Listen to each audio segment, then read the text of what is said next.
So you see on this screen here that I have a video and I have a second video here. Let me show you what happened with the first video.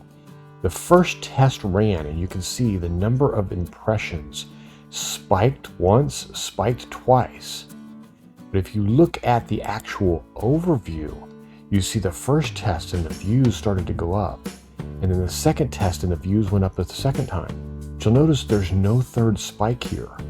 But when I look back at reach, which is where it shows me the impressions, I see the first set of impressions was here. The second set was here, and this matches the two spikes that we have out here, and the timeline for it during day 2 here is where this second spike was. And you'll see that's right there during day 2. The strange part is way down here at the beginning of day 5, 15 hours or so, there is a huge spike where you say, why didn't this spike attract people?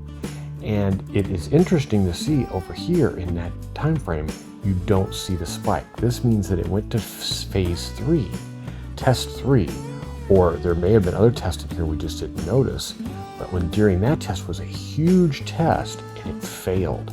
And you can see where it failed here under click-through. My spikes were here where the click-through held at the 6 and 8%. But then on that big test, it dropped to 0.7. And that's why I didn't see that's why it didn't continue with the test here in this particular case, because that by the time it got to that third test, it was over. Now, let me show you another example where the tests were smaller, but successful each time, and you see the video growing.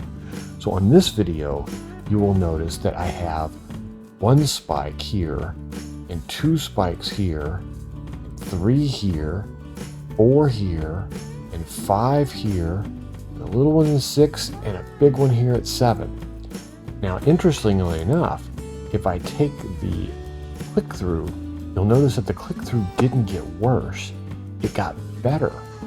But at the same time, so did the spikes. The second spike was big, the third, the fourth. These are getting much, much bigger spikes. And you can see that under the engagement. And you can see the same thing happening here with watch hours going up each time and spiking. And you can see it here under the views. The same thing, spike 1, spike 2, spike 3, spike 4, spike 5. So this is it running its test over and over. And notice this last test where it's starting to really fine-tune things. The number of clicks that I got, the number of views was averaging almost twice that of the very first spike and the second spike. So you can see that this one has made it through 6 or 7 rounds of testing. But the strength of those tests were not as near as quickly as this one. Now, that is the evidence that I've got for you today. I hope this helps, and I hope you stick around and like and subscribe. We'll see you on the next video.